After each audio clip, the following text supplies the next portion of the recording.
The Nathan, Nat and Shaun podcast. Hit it. Oh, King Charles. He's really coming into his own, isn't he? Is he? Yes. He's taking his monarchy and he's making it all about time. his plan for the future Okay. of the kingdoms. Yes, yes. Kingdoms? Yeah. Yep. Commonwealth. Yes. One kingdom. One kingdom. One commonwealth. One Commonwealth. Yep. Under this nation. One king. I don't know. I don't know. I'm just saying things now. Yeah. So he's really trying to save money at the moment Good on him. at Bucks Pal. And Imagine they'd need a lot of draft excluders. You know what I mean? Try and keep the heat in. Bucks Pal's good name for a porn star, isn't it? Bucks Pal. Bucks Pal. Look it up. Harry, look it up. I bet this one... Anyway, so he's trying to save money, and also, he's a bit of an environmentalist. And apparently, a few people that have been using the pool have noticed that the temperature of the water has dropped, and it's quite a bit cooler than it used to be. And that's right, they have officially said that he's turned the thermostat down. In the pool. Imagine how cold the pool would be in the first place. We're talking about the UK. Yeah. How many people use the pool anyway? Yeah. I mean, I guess it's 19 degrees of sunset. Woohoo! Pool party. yeah. The pool at Buckingham Palace was commissioned by George V1? Sixth. George V1. George Vi.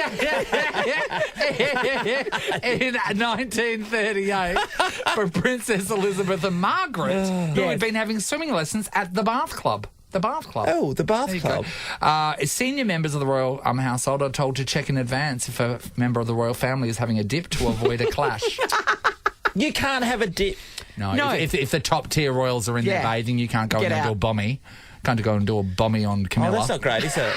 Oh, you wouldn't want to be like that. If you were one of the royals and you were just having a swim by yourself, would you be okay if someone came and joined you from the staff? Not from one of the lower... No, not the staff. No, the staff would never even be permitted. No, we're talking lesser royals. These are lesser royals. Like, these they're cousins and the hangers-on. Eugenies Hangers-on, and okay. And even more remote than the Eugenie. Oh, yeah, the Earl of like the Gravy or something. Princess Michael of Kent, etc. Yeah, okay. So not only has he turned the thermostat down in the pool, Cool, chilly. he's also Cheapskate. obsessive with switching lights off. Right. He's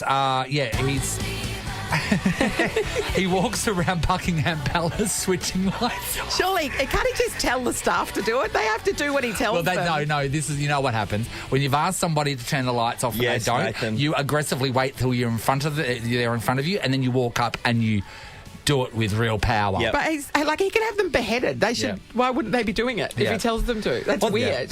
Yeah, So I think it's a good thing. Harry, Prince Harry says that he's gotten this from his dad as well. He says his dad's a stickler for turning the lights off, and that's now something that I'm obsessed with, which is insane because my wife goes, well, why turn the lights off? And he says, well, because it's not dark.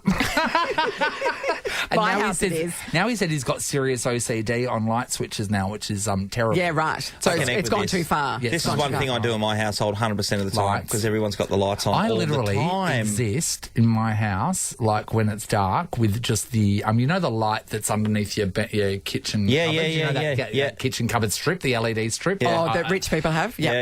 Rich people. I don't have one, Nathan. What are you Just saying. talking about? I don't have a strip of lights under my cabinetry. It's an LED light strip. You can buy my buddies for like $40.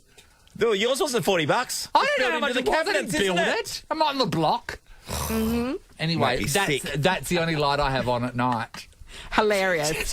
One of my friends, whenever she comes over, she is like, she wants to turn the main light off in the lounge room and just go by lamplight, which I never do. love I just have the lamp big lights. light on. No. And she's like, no. big light off, No. lamp on. Yeah, I That's never have it. the big light on. Yeah. All our hallways are always turned on during the day. It can be a summer day. Can I just say- beautiful bloody light, Why- and there'll be lights on. Why the are hallways, people? the bedrooms, the whole lot. Why are people putting lights on in hallways? It's the easiest thing to navigate. You just walk straight. You know I what I mean? don't And you know. know where you're going. It's I a don't know, hallway. mate. Yeah. If there's many things in the hallway to navigate through, an obstacle course, I get it. But I have hallways to are get past generally. a bike and a pile of shoes. Yeah, I and don't all sorts get of it, mate. It drives and me mine's really insane. long. But mine, I'm that. saving on and my skinny. light bill in the hallway by most of the globes are blown. So okay. just by not replacing them. There's two now. That's It's it. such a habit though, because I've got the Out of that Pleco 10. system. That's Yes. I'm saving money with the Yes. with the solar, but at the same time I'm like, because you want to have it neutral. You want to have. I don't want to get anything. Can Yeah, I right. say, so when you become obsessive about something at your house, it's really hard to switch it off. And it's usually monitoring and policing what somebody Yes. else is doing wrong. When Correct. anyone comes over to my house, I've got there's 2 chairs on my balcony, right? So one sits straight and the other one's sort of slightly curved and slightly, At an angle. At an angle. And it's at the perfect angle. I love that angle. So whenever anyone comes over, if they sit on that chair, I'm just... If they move it. my eye just goes So- directly to them. And I can tell they know that I know that... Have you thought about I know they're being literally watched. bolting it to the ground? So Oh, it can't Natalie, be like moved? literally, and then they move it. Like I have to sort of act really cool and don't rush over there and move it back. Nathan, you won't let Brian sit down at your house, will you? No, okay. Dad's different. Dad walks in and I have this rug, and for me this rug's expensive. It's a $1,200 rug. It's the most expensive rug I've ever had. Yeah, because you loaded, No, it's not actually that pricey. No, for a rug. by rug standards. Anyway, so then Dad walks in Bravo. and he's like had like 2 beers or whatever, and he trips over this rug like he's on ice, and it's like, are you, and what are you doing? So then the other thing So as he well has to walk around the rug. He's not allowed to so he's walk not allowed on to the walk rug. on the rug, so he walks around the rug, and then when he's out in the balcony, if he sits down there, he once was sitting on one of these chairs and he started leaning back on it, and that's a no because you might scratch it against the wall and get some and rub So some paint off he just there. stands up. So and Dad now stands still in the corner. he hardly ever comes over because he says it doesn't feel welcome. But he is. wonder When why. he comes Brian, over, that's 'cause you're not. When he comes over, he brings a camping chair. Does it? Bullshit. Does it No, really? he brings a camping chair, so he doesn't touch any of my And he brings stuff. the esky to fill it up, obviously. My dad was always the stickler for the thing that drove him mad was the toothpaste tube. Oh. Back in the day, because these days you squeeze Yeah. it, kids. You don't know what we went through. Oh, They used to be totally. like that. Yeah. Like metal that you had to It was so roll up. hard. And if we just went in there and squeezed it from the top, Yeah. It's ruined forever. it's Yeah. ruined forever and nobody could get the Yeah. toothpaste out, Yeah. according to my Yeah. dad. 'Cause you need a panel beater to have open it again. You gently squeeze it from the very bottom, and it was a lot. There was a lot of discussions We've about that. lived through it now. Between toothpaste and the hot water, there's a lot of that. God, kids, if you're listening, God, it's so much easier these days. Yeah, you don't know Life, how life. easy you got it. We want to know what's being obsessively monitored or policed at your house by you or someone else. And Yes. These can be things like lights or those display tea towel people. That, It could be the consumption of Yep. something. Or those, Yes. maybe you got one of those pantry people like sleeping with the enemy where all Yes. the labels have to face forward. Yes. If you don't, they lose their minds. All right, we're going to give somebody $200 cash to get away from these people. That's right. And- $200 cash, Yeah, card nice. hold cash. And of course, it is the last day to get involved with Nova's 10K a day in May. So if you get on air, you're also in the running for that. Hit us up. Hi, Kurt. Good morning, guys. How you going? Good, buddy. Kurt. All right, so what is being policed and monitored at your place and by who? All right. So this is something that my dad instilled to my sister and myself years ago, and we thought he was a bit of a nutcase. But literally, after dinner, dishes before they would go into the dishwasher had to be thoroughly washed and cleaned before they went into the dishwasher. And if not, we would absolutely get reamed for it. Now, as an adult with 3 kids, I have to make sure that the dishes are washed in the sink, fully washed before they actually go into the dishwasher bother with myself. the dishwasher? Can I tell you something? Apparently, that's bad for your dishwasher. Yes. Apparently, you're not supposed to put them with half a thing of chicken Yeah. on there, but you're supposed to actually get them Yes, the Miele guys that installed Yes. mine said, don't rinse it too thoroughly. So your dad was wrong, and you're Carrying it on. carrying this on into another generation, Kurt. Yeah, I know, you and can't it was stop. something that was instead, but I can't stop. I And now know. that my kids put a dirty dish in there, I'm like the police. But I it's literally not a come dirty out. dish, Kurt.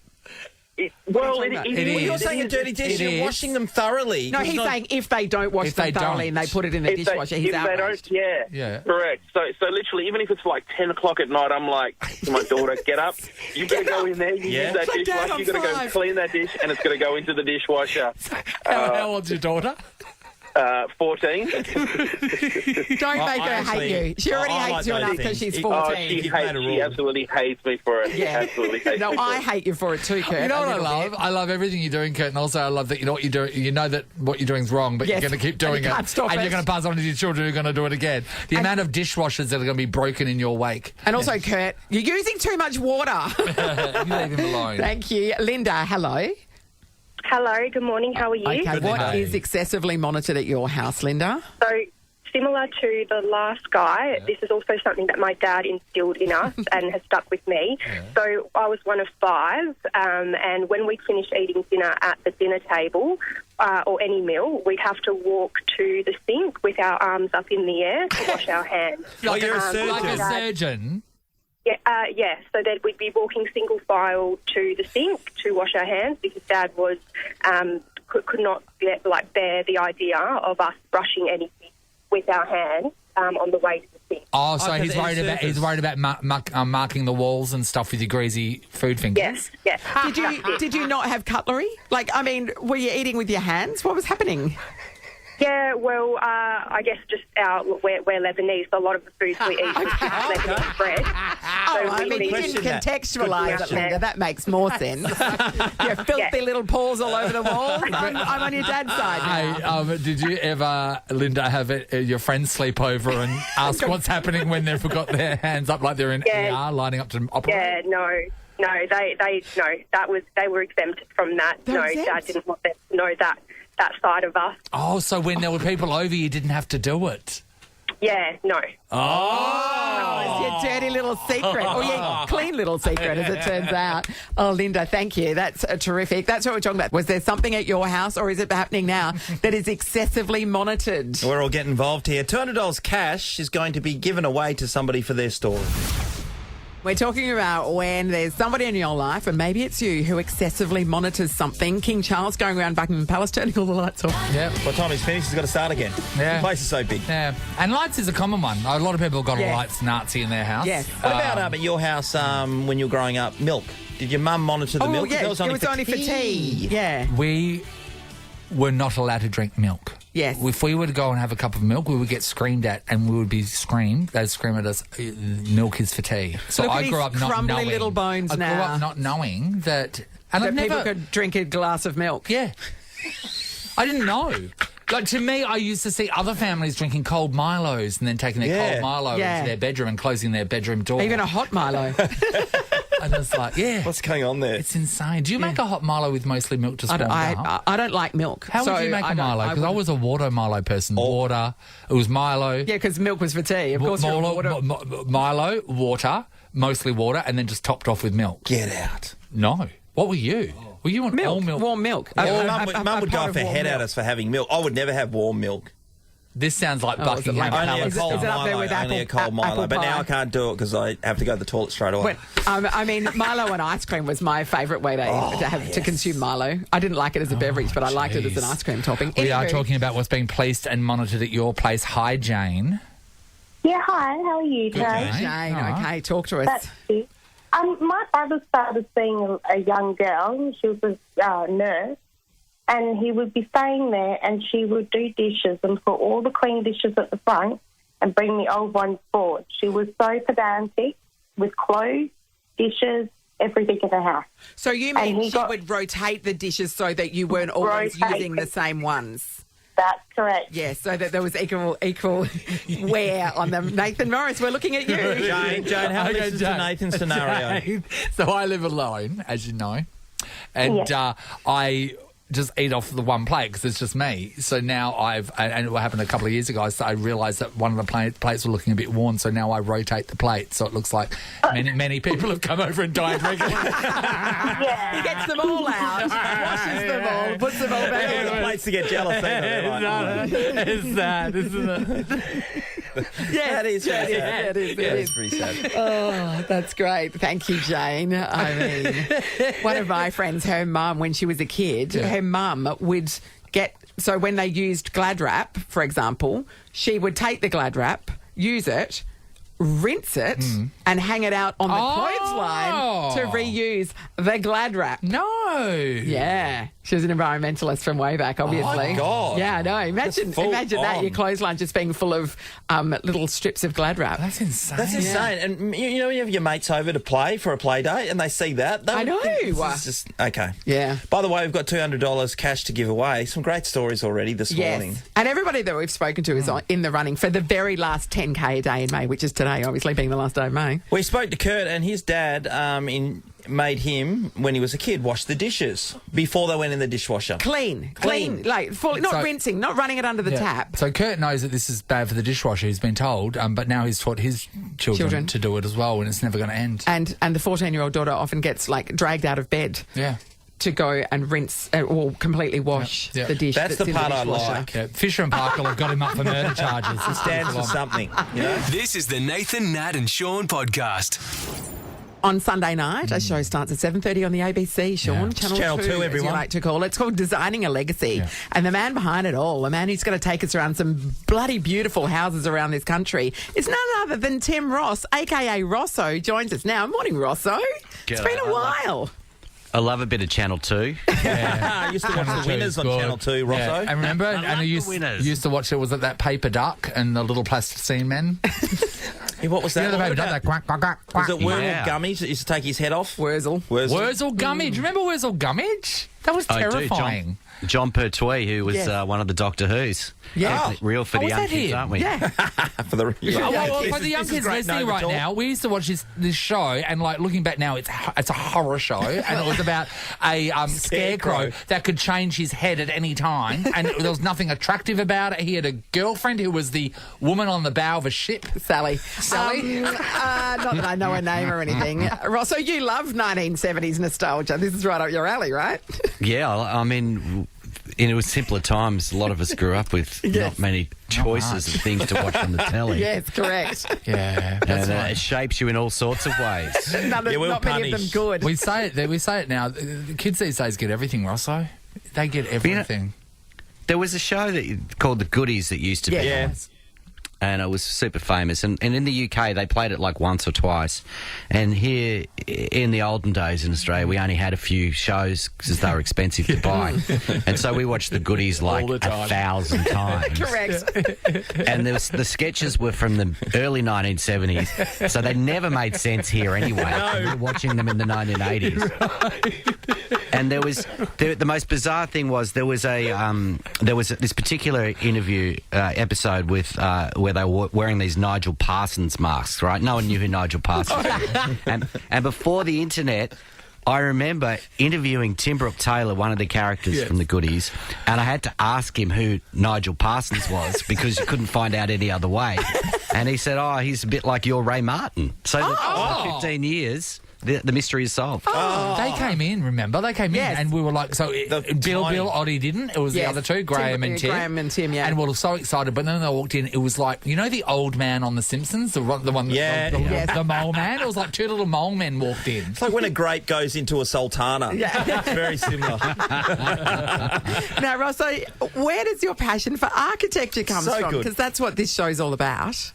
Yeah, well, I'm a kid of the suburbs, and it's growing up, and there was always really interesting houses around me that were better than my own, and I always wanted to go inside them, and then it stayed with me to this day. Yeah. And you see it all the time, like I'm in Perth all the time doing shows, and I do them a lot in people's houses. And there's a house in Dianella that I performed in last year, and it's this big sort of concrete block house. It's the brutalist house by this guy it's Ivanov. Ivanov. Yeah. Everyone's super famous. Yeah. The disco house, with the dance disco floor. house, yeah. So they've got a 1970s disco in the basement, and the poor owners, or people just turn up there and take photos all the time. So they're sick of that. So they said, "Why don't you come and do a show?" And so we would do a show in the garage, and there was this poor guy. And he'd parked his moped in the wrong place or something like that. So during the show, there's about 80 people there. We cram them into the thing. And they sort of said, look, someone's parked their moped in front of someone's garage and whatever. They couldn't get at it. So he had to leave during the show. And so what I did was I said, when he'd walked out the gates, it's got a long driveway, and when he'd walked out the gates, I said to everyone, okay, everyone get out of your seats, come downstairs, and we'll all be on the dance floor. Yes. When he gets back.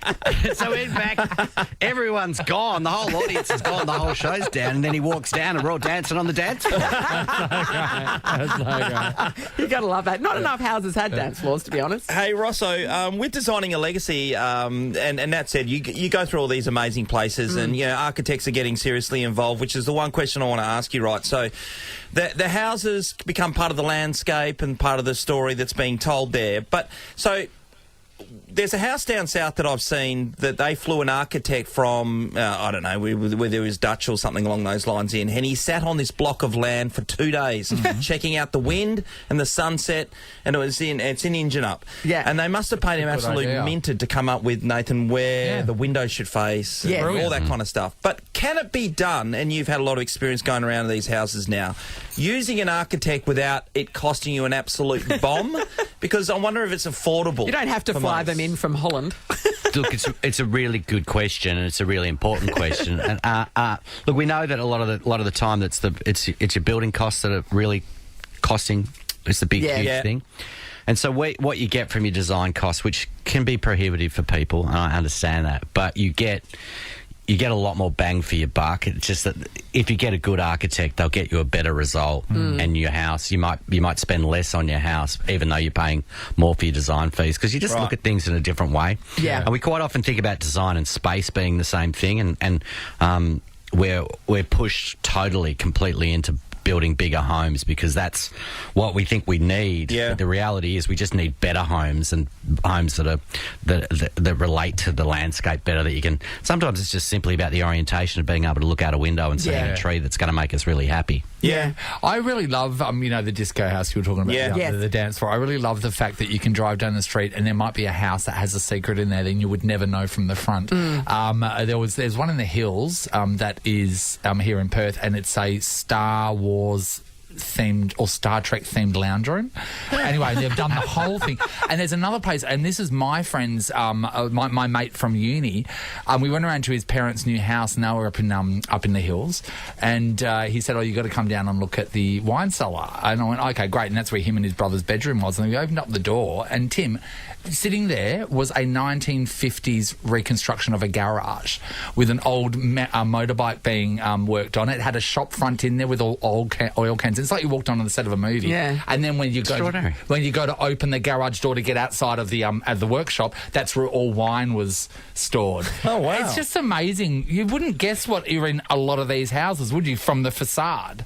I was more worried that you might not have come out of there I was going to alive. say. Bit of red room action, Nathan. Well, he finally got to use his leathers, which is good. But Yeah, I that's right. just love that. There's so many secrets around that you would never even know unless you could knock on the door like you wanted to do when you were younger and go in and say, "Can I have a look around?" So, Rosso, are people inviting you into their houses now that they know that you are really into this? Are they like, "You've got to come and see this house"? All the time. Yeah. It's the most common thing. People say, "Can you come and have a look at my house?" How awesome. And sometimes I do, if I've got time. Yeah.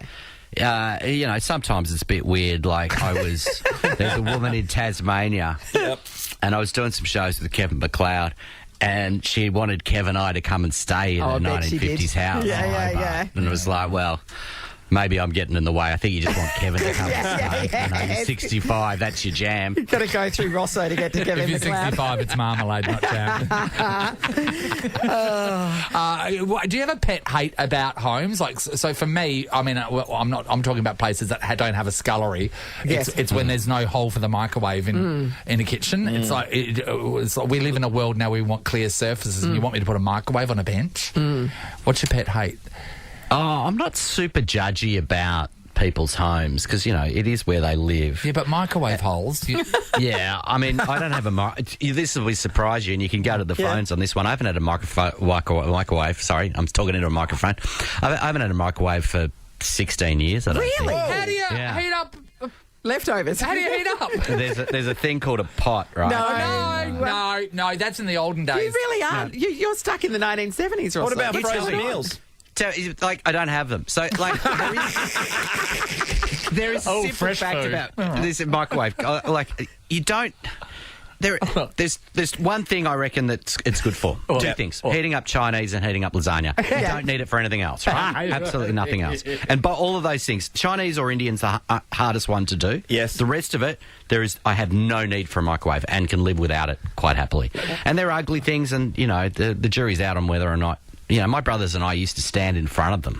We had weirdly enough, my mother was an early adopter of nothing apart from a microwave. It was a labour-saving device. It's like, we won't get a VHS, but let's get a national microwave in 1979. And I am sure that it leaked the sort of Chernobyl level radiation. Yes. You know, my brother just standing there watching eggs cook, and then He glows in the dark now. It reminds me of the kerosene heaters, Rosso. exactly. Yes. When we were growing up, people don't realise what a kerosene heater is, and that's like this box, this metal box that you pulled inside, and it had like this dome that would light up, and it was powered by kerosene, and it was so powerful, the kerosene smell, that everyone was. That's why we all enjoyed a country practice, know. because we're off our heads. We would crowd around it in our highly flammable pyjamas. Oh, What could go absolutely. wrong? It's insane. Rosso, with you bringing up the microwave, you sound like a person who has a few other things that you go without that are more... Are you living a very pure life? Yes. Oh, you want to? Was this me? Do you want to talk to me about not drinking alcohol anymore? Is that what you're? No. Any other mod cons that we would normally go to? That you eschew? No, I've given up drinking too. That's what everyone wants to talk about. That's not very Hang up the 1970s. funnel. No, everyone hates you. Oh, for that's that. why you My can God. do without a microwave. It doesn't drink anymore. So you go get home and you just put anything in the fridge in the microwave. Because you're blind and you can't use the oven. I'm a pretty old-fashioned. No, I don't. I don't have a TV in our lounge room. Like, Okay, well, there we Yeah. go. What are you doing there? Where is it? He's getting after it. do you know, we play as a family. You won't believe this. We play charades. Oh my God! fun. Is this? I'm going to bring up an old show as well. Little House on the Prairie. Yeah, it's like this we're one? like an Amish family. No, Do the it's- kids need help? Should we rescue them? What's happening? No, they like it. I hate. God, get me wrong. I'd put a telly in tomorrow. I'm sick of my kids. They want to talk and stuff, and I go, can't we just watch a current affair as a family? But when we watch architectural shows or design shows like yours, and you see someone bring them into their lounge room, and it's just got two lounges facing each other, it's like, Yes. what do you want me to do? No, you have to look at one another. Where's the TV? But you know, and I'm a different guy. There's no doubt about it. I'm a weird cat, but like I like a space where we talk to people. You know, Conversation pit. Yeah, and I live in a 1950s home, but I don't. It's not like that TV show Back in Time for Dinner. You know, Yes. it's not that stuff. I'm not that much of a sort of a Luddite or whatever you call it. But I just think, you know, for kids, they don't need devices, TV. You know, they need a little more nature. They need less time stuff. AI's coming to take everyone's jobs anyway. I know. I So agree with what that. you need to do is be ready for Be a gardener, the because land they of when can't what take we're that. going to do is paint and put on plays. But Surely they're forced to sit down and watch the ABC at 7:30 on Sundays, though. no, we will sit down as a family. I will make lasagna that I won't be able to reheat the next day. Eating it stone cold. And it's I will say this about it. It's absolutely the best work I've ever done. It's a I tell you beautiful what, series. it is magnificent to look at. It like is. it is, and that first ep on Bruni Island, which is one of my favourite it's places in extraordinary. Tasmania, it's so gorgeous.